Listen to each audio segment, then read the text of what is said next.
लालू। शरत चंद्र चट्टोपाध्याय। मेरे बचपन के एक दोस्त थे जिनका नाम लालू था। लगभग आधी सदी पहले, वास्तव में इतनी जल्दी कि आप इसे ठीक से पता भी नहीं लगा सकते, हम एक छोटे से बांग्ला स्कूल में एक ही कक्षा में पढ़ते थे। तब हम 10 या 11 साल के थे। लालू के दिमाग में कितनी चालें थी, इसकी कोई सीमा नहीं थी, जिसके द्वारा वह या तो लोगों को डराते थे या उन पर हावी हो जाते थे। एक बार उन्होंने अपनी मां को रबर के सांप से इस तरह परेशान किया था कि उन्हें लगभग 7 या 8 दिनों तक मोच वाले टखने के साथ लंगड़ाना पड़ा था। वह इतनी नाराज थी कि उसने उसके लिए एक ट्यूटर की व्यवस्था करने का आदेश दिया। हर शाम ट्यूटर उसे व्यस्त रखता था ताकि उसके पास लोगों को परेशान करने का समय न हो। लालू के पिता इससे असहमत थे और उन्होंने कहा कि नहीं, उन्होंने खुद कभी ट्यूटर के तहत पढ़ाई नहीं की थी।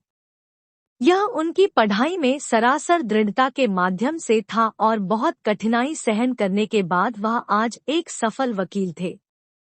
वह चाहता था कि उसका बेटा भी उसी तरह से पढ़े। बेशक, एक शर्त थी। लालू के लिए ट्यूटर तभी नियुक्त किया जाएगा जब वह अपनी कक्षा में पहले स्थान पर नहीं आ पाए। हालांकि इस मौके पर लालू को राहत मिली, लेकिन लालू चुपके से अपनी मां के साथ बहुत क्रॉस पर थे।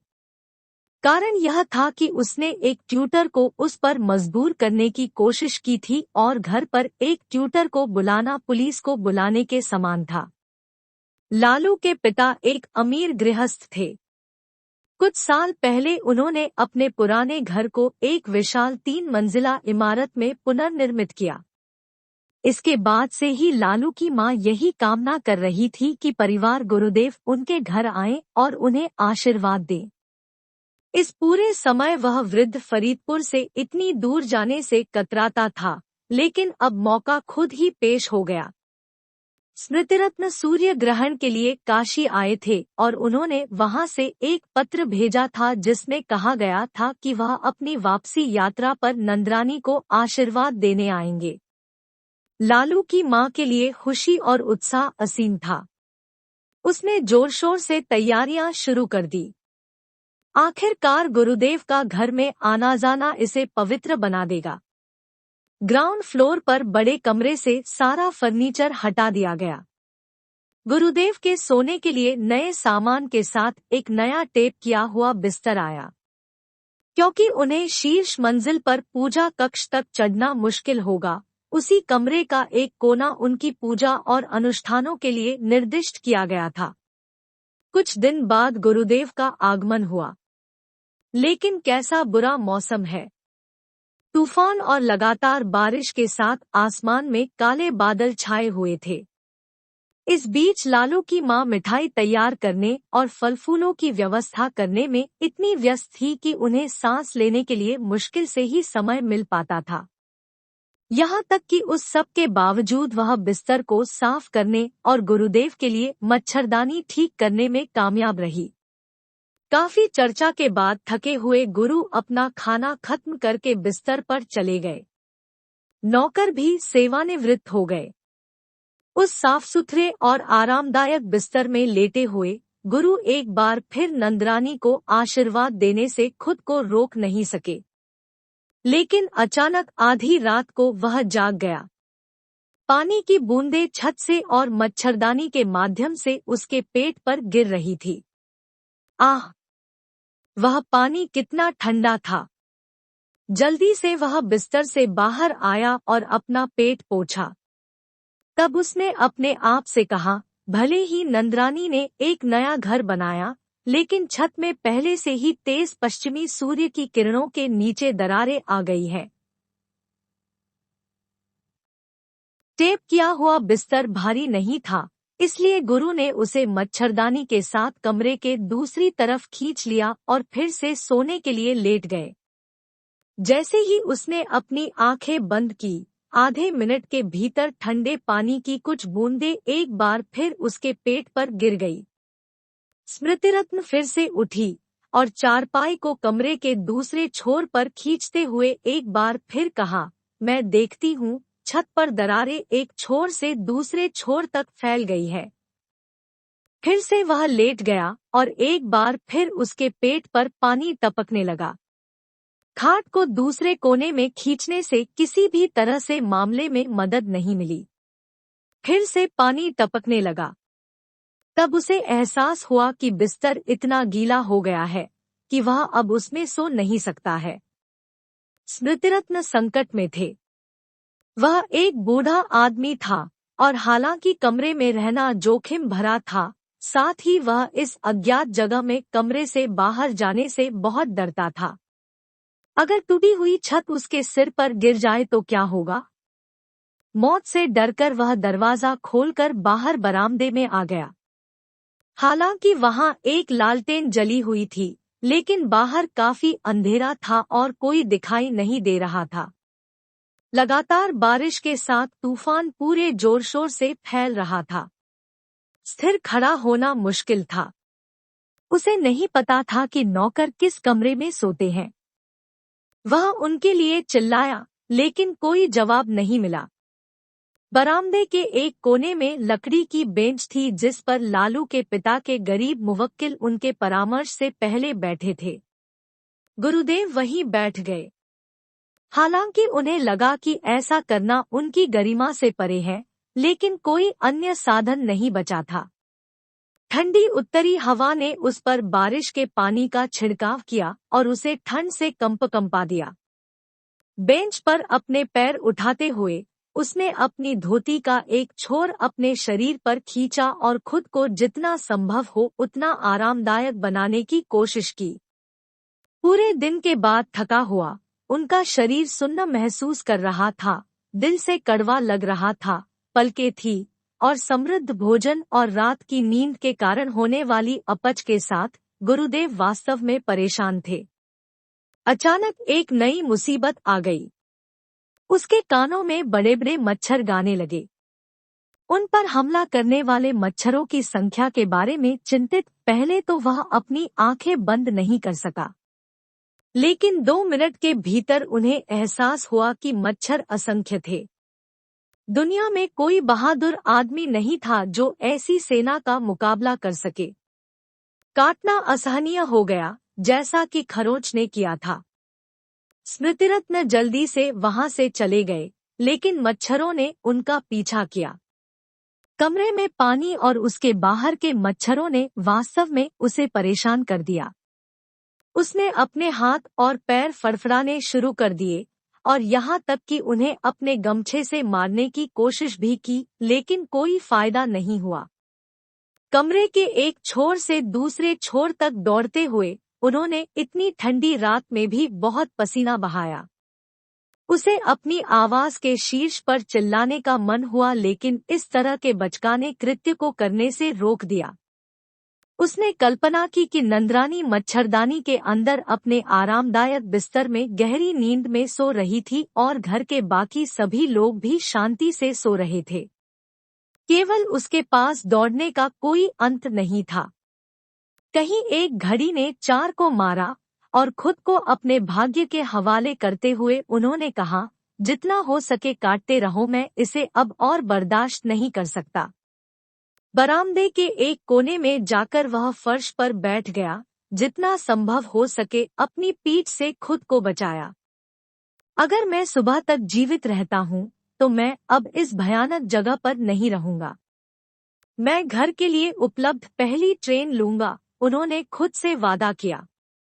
अब उसे एहसास हुआ कि वह इस जगह पर क्यों नहीं जाना चाहता था, लेकिन जल्द ही गहरी नींद ने रात के सभी दुखों को मिटा दिया और वह गहरी नींद में लगभग संवेदनहीन हो गया।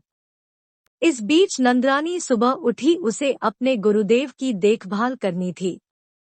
हालांकि उसने रात में भारी भोजन किया था, लेकिन उसने महसूस किया कि भोजन पर्याप्त नहीं था। यहाँ तक कि उसने पूरे दिन अलग अलग वस्तुओं के साथ इसकी भरपाई करने का संकल्प लिया। नीचे आने पर उसने देखा कि उसका दरवाजा खुला है। उसे शर्म आ रही थी कि गुरुदेव उससे पहले जाग गए थे। कमरे में झांककर देखा तो उसने पाया कि वह अंदर नहीं था। लेकिन गलत क्या था? दक्षिणी तरफ की चारपाई अब उत्तर की ओर रखी हुई थी। गुरुदेव का कैनवास बैग जो खिड़की के पास था, अब कमरे के बीच में था, और उनकी पूजा के लिए इस्तेमाल किए जाने वाले सभी बर्तन कमरे के चारों ओर बिखरे हुए थे। वह समझ नहीं पा रही थी कि क्या हुआ है। बाहर आकर उसने नौकरों को बुलाया लेकिन उनमें से कोई भी नहीं जागा था। गुरुदेव अकेले कहाँ गए? अचानक उसने कुछ देखा। यह क्या था? अंधेरे बरामदे के एक कोने में, क्या यह वहां बैठे एक आदमी की तरह कुछ नहीं था? हिम्मत जुटाकर वह करीब आई और अपने गुरुदेव को खोजने के लिए झुक गई। एक अस्पष्ट भय में वह चिल्लाई, ठाकुर मोशाय, ठाकुर मोशाय। स्मृतिरत्न जाग गया। उसने अपनी आंखें खोली और बहुत धीरे धीरे सीधा बैठ गया। भय, चिंता और शर्म से व्यथित होकर नंदरानी रोने लगी। उसने उससे पूछा, ठाकुर मोशाय, तुम यहाँ क्यों हो? स्मृतिरत्न ने खड़े होकर कहा, सारी रात मेरे दुख का कोई अंत नहीं हुआ, माँ। क्यों बाबा? आपने एक नया घर बनाया है, इसमें कोई संदेह नहीं है, लेकिन छत हर जगह क्षतिग्रस्त है। रात भर की सारी बारिश बाहर नहीं बल्कि मेरे शरीर पर पड़ी। मैंने जहां भी बिस्तर खींचा, पानी गिरता रहा। मैं बाहर आ गया अगर पूरी छत मेरे सिर पर गिर गई। लेकिन यहाँ भी मच्छरों की विशाल सेनाएं पूरी रात मुझे काटती रही। मैं इधर से उधर भागा, फिर वहां से यहाँ तक। मुझे लगता है कि मेरे शरीर में आधा खून अब नहीं है, माँ। बूढ़े गुरुदेव की दयनीय स्थिति को देखकर, जिन्हें वह बहुत प्रयास, मनाने के बाद ही घर ला सकी, नंदरानी की आंसू आंसू बह गई। लेकिन बाबा, उसने कहा, घर 3 मंजिला है। आपके ऊपर 2 और कमरे हैं, तो बारिश का पानी 3 मंजिलों में कैसे घुस सकता है? फिर अचानक उसे एहसास हुआ कि इसके पीछे उसके दुष्ट लालू का काम हो सकता है। वह बिस्तर पर पहुंची और पाया कि केंद्र में चादर पूरी तरह से गीली थी और मच्छरदानी से पानी की बूंदें अभी भी गिर रही थी। जल्दी से इसे नीचे ले जाते हुए उसने कपड़े के एक टुकड़े में लिपटी बर्फ की एक स्लैब पाई। इसका हिस्सा पिघला नहीं था और इसका एक छोटा सा टुकड़ा अभी भी बचा हुआ था। बेतहाशा भागते हुए वह जिस भी नौकर को देखी थी उस पर चिल्ला रही थी, वह दुष्ट लेलो कहा है। अपना सारा काम छोड़ दो, जाओ और जहां भी तुम्हें वह शैतान मिले उसे पीटो और वापस लाओ। लालू के पिता अभी नीचे आ रहे थे। अपनी पत्नी की हालत से हैरान होकर उसने पूछा, तुम क्या कर रहे हो? क्या हुआ? फूट फूट कर नंदरानी ने कहा, या तो तुम अपने लेलो को घर से बाहर निकाल दो वरना मैं जाकर इस पापी को छुड़ाने के लिए आज गंगा में डूब जाऊंगी। उसने क्या किया है? जाओ और खुद देखो कि उन्होंने बिना किसी कारण के गुरुदेव के साथ क्या किया है। सब कमरे में चले गए। नंदरानी ने सब कुछ सुनाया, उसे सब कुछ दिखाया। तब उसने अपने पति से कहा, मुझे बताओ, मैं इतने दुष्ट लड़के के साथ इस घर को कैसे चला सकती हूँ? गुरुदेव सब कुछ समझ गए। अपनी मूर्खता को महसूस करते हुए वह हंसी में फूट पड़ा। लालू के पिता ने अपना मुंह दूसरी तरफ मोड़ लिया। नौकर आए और रिपोर्ट किया, लालू घर में कहीं नहीं है। एक अन्य ने बताया कि लालू अपनी मासी के घर खाना खा रहे हैं। मासी ने उसे घर नहीं आने दिया। मासी नंदरानी की छोटी बहन थी। उनके पति भी एक वकील थे और वे दूसरे इलाके में रहते थे। इस घटना के बाद लालू की करीब 15 दिनों तक अपने घर के पास आने की हिम्मत नहीं हुई। उनका पालतू नाम लालू था। उनका एक औपचारिक आधिकारिक नाम था, लेकिन मुझे यह याद नहीं है। शायद आप जानते हैं कि हिंदी में लाल शब्द का अर्थ पसंदीदा होता है। मुझे नहीं पता कि उन्हें ऐसा नाम किसने दिया था, लेकिन एक व्यक्ति और उसके नाम के बीच ऐसी निरंतरता शायद ही मिलती है। वह हर किसी के पसंदीदा थे। स्कूल छोड़ने के बाद हमें कॉलेज में भर्ती कराया गया। लालू ने कहा कि वह कारोबार करेंगे। उन्होंने अपनी मां से 10 रुपए उधार लिए और ठेकेदार के रूप में व्यवसाय शुरू किया। लालू, आपका पूंजी संसाधन केवल 10 रुपए है, हमने उनसे कहा।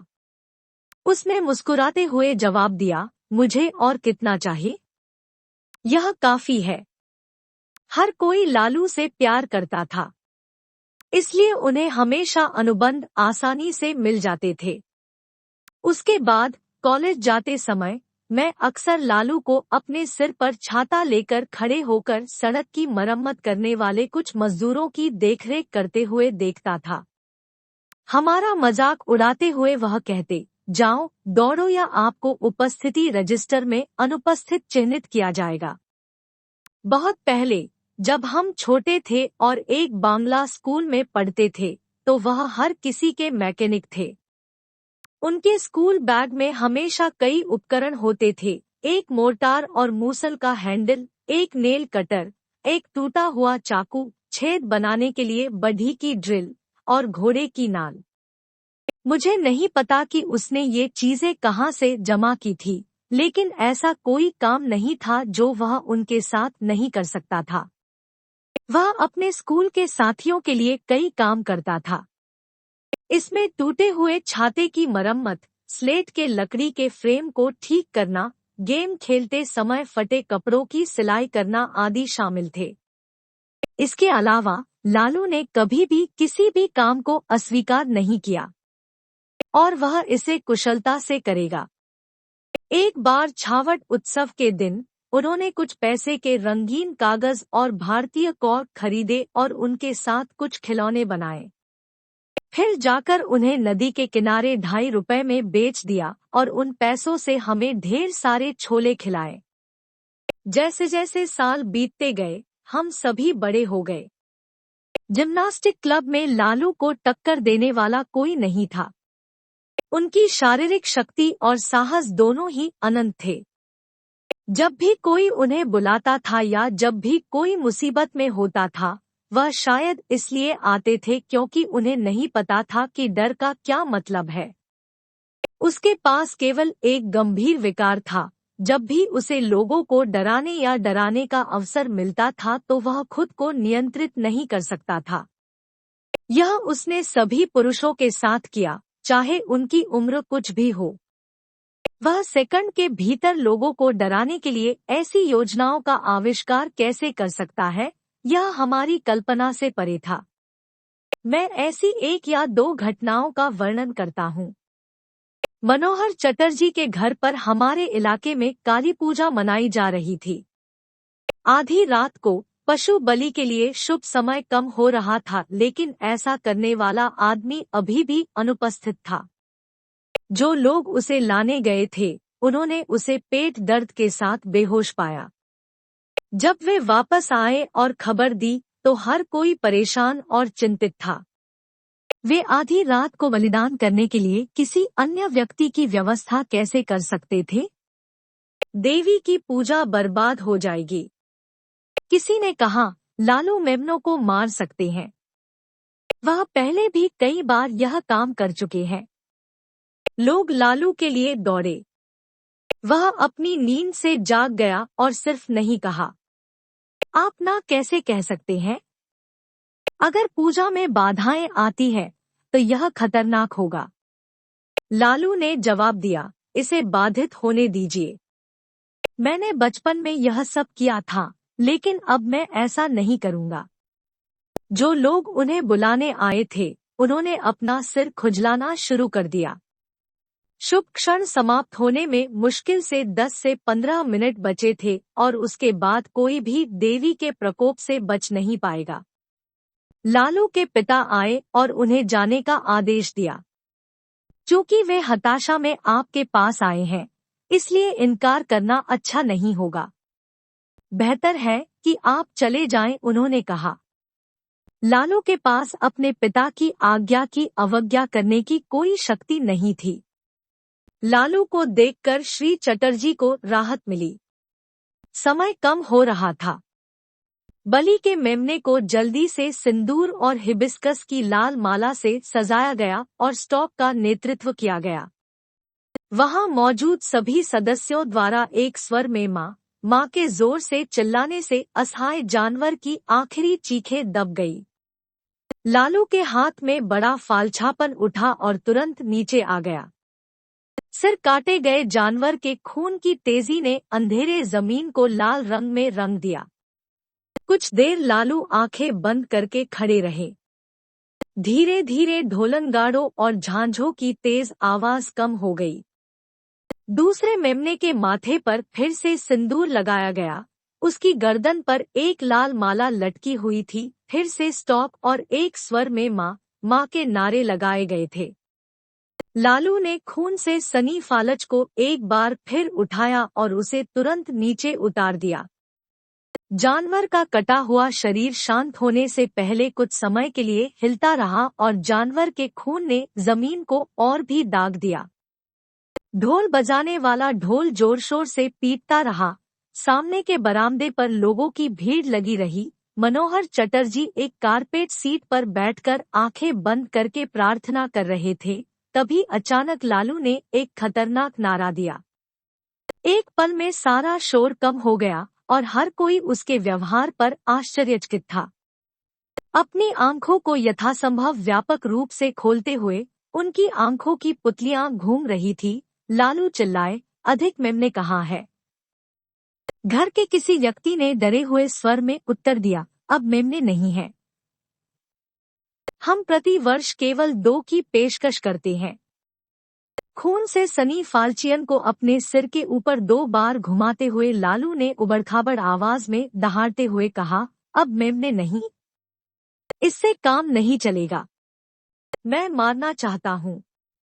या तो मुझे मेमने दे दो या मैं किसी को पकड़ लूंगा और उसे मार डालूंगा। माँ माँ जय काली। इन शब्दों को बोलते हुए उन्होंने स्टॉक पर एक बड़ी छलांग लगाई, जिसमें फाल्चियन अभी भी उनके सिर के ऊपर घूम रहा था। इसके बाद जो हुआ वह वर्णन से परे है। लालू के पकड़ने से पहले ही सभी सामने के दरवाजे की ओर भागने लगे। भागने की हड़बड़ी के कारण भगदड़ मच गई। कुछ लुढ़क गए, कुछ अन्य लोगों के पैरों के बीच रेंगते हुए, कुछ लोग जिनकी गर्दन दूसरों की बाहों के नीचे फंस गई थी, उनकी लगभग दम घुटने से मौत हो रही थी। कुछ ने अन्य लोगों के कंधों से ऊपर चढ़ने की भी कोशिश की और फर्श पर गिर गए। ये सब एक पल के लिए चले और जल्द ही यह हर जगह खाली हो गया। उन्होंने कहा, मनोहर चटर्जी कहाँ है? पुरोहित कहाँ है? लालू गरजे। पुरोहित एक दुबला आदमी था और शुरुआत में उसने खुद को मूर्ति के पीछे छिपा लिया था। गुरुदेव जो फर्श पर बैठकर पवित्र शास्त्रों का पाठ कर रहे थे, जल्दी से उठे और पूजा मंडप के पास एक विशाल स्तंभ के पीछे छिप गए। लेकिन मनोहर के लिए अपने विशाल शरीर के साथ भागना बहुत मुश्किल था। लालू ऊपर आए, अपने बाएं हाथ से उनकी बाह पकड़ी और कहा, आओ और स्टॉक में अपनी गर्दन टिकाओ। उनकी बाह की मजबूत पकड़ और फाल्चियन को देखने से चटर्जी की मौत हो गई। नरम और विनम्र तरीके से उन्होंने विनती की, लालू प्रिय, धैर्य से देखो, मैं एक भेड़ का बच्चा नहीं हूँ, बल्कि एक इंसान हूँ। मैं तुम्हारा चाचा हूँ, तो कहने के लिए प्रिय। तुम्हारे पिता मेरे छोटे भाई की तरह है।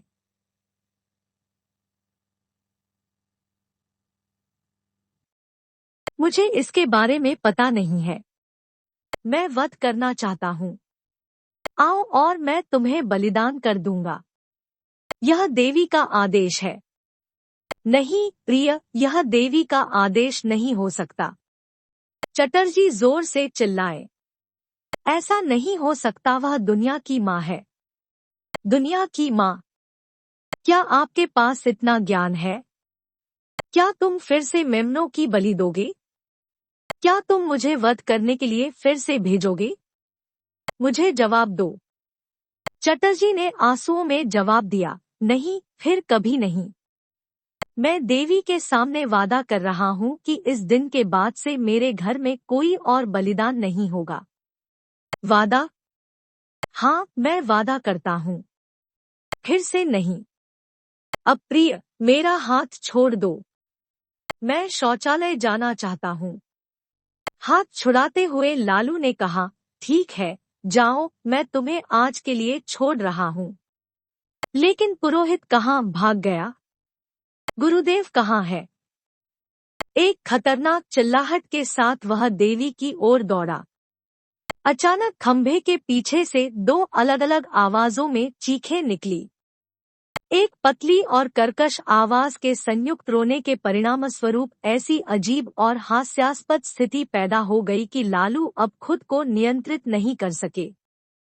वह हंसने लगा, हा हा हा, और फाल्चियन को फर्श पर गिराकर उस घर से दूर भाग गया। तभी सभी के होश उड़ गए और उन्हें एहसास हुआ कि लालू सिर्फ उनके साथ चाले चल रहे हैं। जानलेवा उन्माद हर किसी को मूर्ख बनाने की उनकी सोची समझी योजना का एक हिस्सा था। जो लोग भाग गए थे, वे 5 मिनट के भीतर वापस इकट्ठा हो गए। पूजा अभी भी अधूरी थी और चीजें पहले से ही काफी समय से विलंबित थी।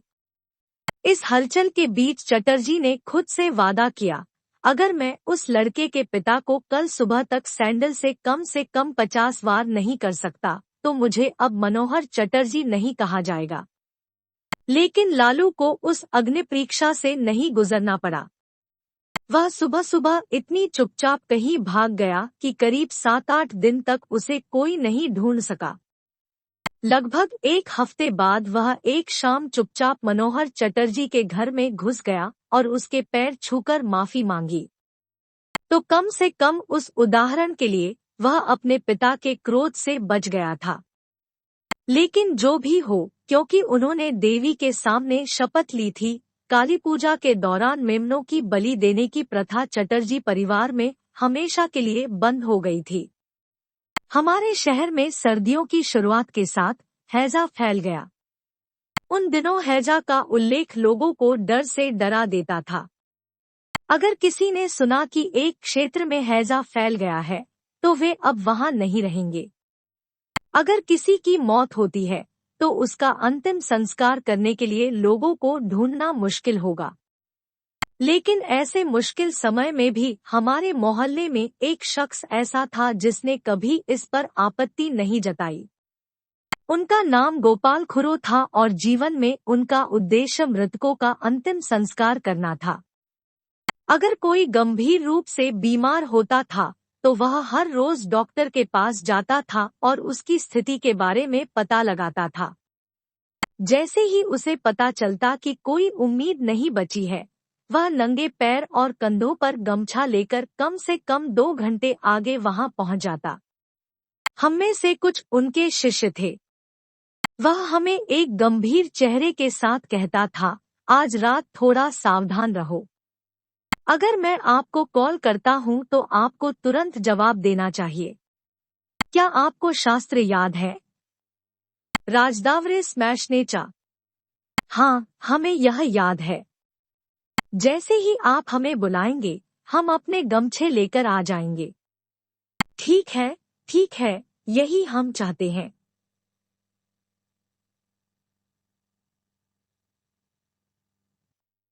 संसार में इससे बड़ा पुण्य कर्म और कोई नहीं है। लालू भी हमारे ग्रुप का हिस्सा थे। सिवाय इसके कि जब वह अपने ठेकेदार की नौकरी पर बाहर जा रहे थे, तो उन्होंने कभी इनकार नहीं किया। उस शाम एक मोरोज दिखने वाले खुरो आए और हमें बताया, मुझे लगता है कि इस बार बिष्टू पंडित की पत्नी को बचाया नहीं जाएगा। हम सभी हैरान थे। हमारे बचपन के दिनों में हम सभी ने इस बहुत गरीब स्कूल मास्टर के तहत अध्ययन किया था। वह सौहार्दपूर्ण रूप से बीमार था और हमेशा अपनी पत्नी पर निर्भर रहता था। दुनिया में उन्हें अपना कहने वाला कोई और नहीं था और मैंने उनके अलावा इससे ज्यादा डरपोक और असहाय व्यक्ति कभी नहीं देखा। रात के लगभग 8 बज रहे थे जब पंडित की पत्नी को बेडरूम से आंगन में रस्सी की चारपाई में ले जाया गया। पंडित ने हमें खाली देखा और दुनिया में किसी भी चीज की तुलना इस तरह के लुक से नहीं की जा सकती। इसे पूरी जिंदगी कभी नहीं भूल सकते। जब हम शव उठा रहे थे, पंडित ने हमसे बहुत धीरे से पूछा, अगर मैं तुम्हारे साथ नहीं जाऊंगा तो दाह संस्कार में मृतकों का मुंह कौन गाएगा? इससे पहले कि कोई जवाब दे पाता, लालू ने कहा, मैं वह काम करूंगा पंडित मोशाय। आप हमारे गुरु हैं और इस मायने में वह हमारी माँ है। हम सभी जानते थे कि पंडित के लिए श्मशान घाट तक पैदल चलना असंभव था। हमारा बंगला स्कूल मुश्किल से 5 मिनट का पैदल चलता था, लेकिन उन्हें पूरे रास्ते हाँफते हुए आने में आधे घंटे से अधिक का समय लगता था। कुछ देर चुप रहने के बाद पंडित मोशाय ने कहा, क्या आप उसे ले जाने से पहले उसके सिर पर कुछ सिंदूर नहीं लगाएंगे, लालू? बेशक मैं करूंगा, पंडित मोशाय। यह कहते हुए उसने कमरे में एक बड़ी छलांग लगाई, सिंदूर से भरे कंटेनर को बाहर निकाला और लाश के सिर पर खाली कर दिया। धार्मिक स्वरों का जाप करते हुए हम घर से बाहर निकल गए और उसकी मालकिन का मृत शरीर हमेशा के लिए विदा हो गया, जबकि पंडित खुले दरवाजे के पैनल पर अपने हाथों को टिकाए चुपचाप खड़ा था। श्मशान घाट गंगा के तट पर लगभग 6 मील दूर स्थित था। जब हम वहां पहुंचे और शव के साथ चारपाई को फर्श पर रख दिया तो रात के 2 बज रहे थे। लालू ने चारपाई को पकड़ लिया और पैर फैलाकर फर्श पर बैठ गए। अपनी थकान को दूर करने के लिए कुछ अन्य बस इधर-उधर लेट गए। यह एक उज्ज्वल चंद्र पखवाड़ा था और रेतीले श्मशान घाट के खाली हिस्से चांदनी में अंतहीन रूप से फैले हुए थे। गंगा के पार एक ठंडी उत्तरी हवा ने बड़ी लहरों को जन्म दिया, जिनमें से कुछ लालू के पैरों के पास लगभग टूट रही थी। जलते हुए लट्ठों का अभी भी कोई संकेत नहीं था, जो आमतौर पर बैलगाड़ियों द्वारा शहर से आते थे। हमने यहाँ जाने के रास्ते में डोम को पहले ही सूचित कर दिया था। वे लगभग 1 मील दूर रहते थे और कोई नहीं जानता था कि उन्हें आने में कितना समय लगेगा। नदी के पार क्षितिज से अचानक घने भूरे बादल उठे और नदी के किनारे के इस तरफ तेज उत्तरी हवाएं बहने लगी। वारिली गोपाल खुरो ने कहा, संकेत अच्छे नहीं है, बारिश हो सकती है। अगर हम सर्दियों की इस रात में भीग गए तो हम मुसीबत में पड़ जाएंगे। आसपास कोई आश्रय स्थल नहीं था, यहाँ तक कि एक बड़ा पेड़ भी नहीं था। कुछ दूरी पर आम के बाग में कुछ बागवानों की झोपड़ियां थी, लेकिन वहां इतनी दूर तक दौड़ना आसान काम नहीं था।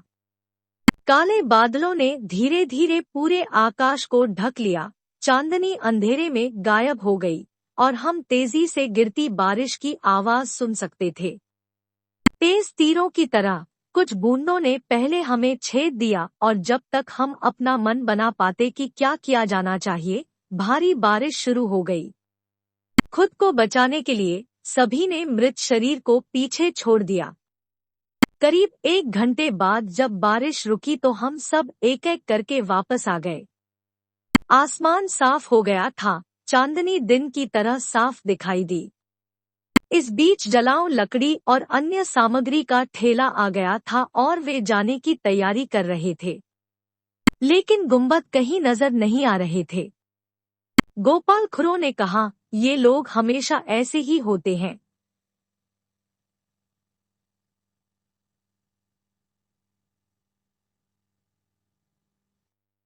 वे सर्दियों में अपने घरों से बाहर आना पसंद नहीं करते हैं।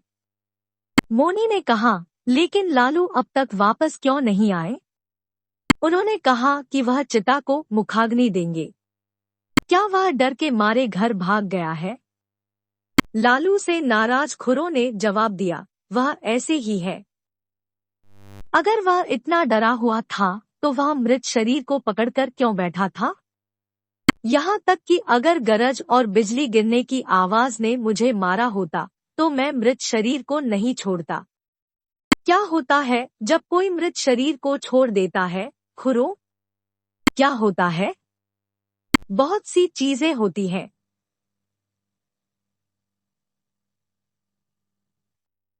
आखिरकार यह श्मशान घाट है। क्या आपको श्मशान घाट में अकेले इंतजार करने में डर नहीं लगेगा? डर लग रहा है मुझको। क्या आप जानते हैं कि मैंने कम से कम 1000 शवों का अंतिम संस्कार किया है? मोनी इसके बाद कुछ और नहीं कह सकी। वास्तव में खुरो के पास गर्व करने के कारण थे। फर्श पर पड़े फावड़े को उठाते हुए खुरो ने कहा, मैं गड्ढा खोद रहा हूँ। आप सभी लकड़ी लाने में हाथ डालते हैं। खुरो खुदाई में व्यस्त थे। हम लकड़ी ले जा रहे थे, तभी अचानक नोरू ने कहा, क्या शव अपने आकार से दोगुना तक सूज नहीं गया है? कहीं भी देखे बिना खुरो ने जवाब दिया, क्या यह फूल नहीं जाएगा? सभी कंबल और रजाई बारिश में भीग गए हैं। लेकिन कपास को गीला होने पर छोटा निचोड़ना चाहिए, फूलना नहीं चाहिए। आपके पास बहुत अधिक बुद्धि है। तुम जो कर रहे हो करो, खुरो ने गुस्से में जवाब दिया। लकड़ी इकट्ठा करने का काम लगभग पूरा हो चुका था। नोरू ने शव की चारपाई पर लगातार नजर रखी हुई थी। वह अचानक रुक गया और बोला, खुरो, मृत शरीर हिलता हुआ प्रतीत होता है। खुरो ने अपना काम पूरा कर लिया था। कुदाल फेंकते हुए उसने कहा, मैंने तुम्हारे जैसा कायर कभी नहीं देखा, नोरू। आप इस तरह के काम के लिए स्वेच्छा से क्यों काम करते हैं? जाओ और शेष लकड़ी ले आओ। मुझे चिता की व्यवस्था करने दो। तुम गधे। कुछ मिनट बीत गए।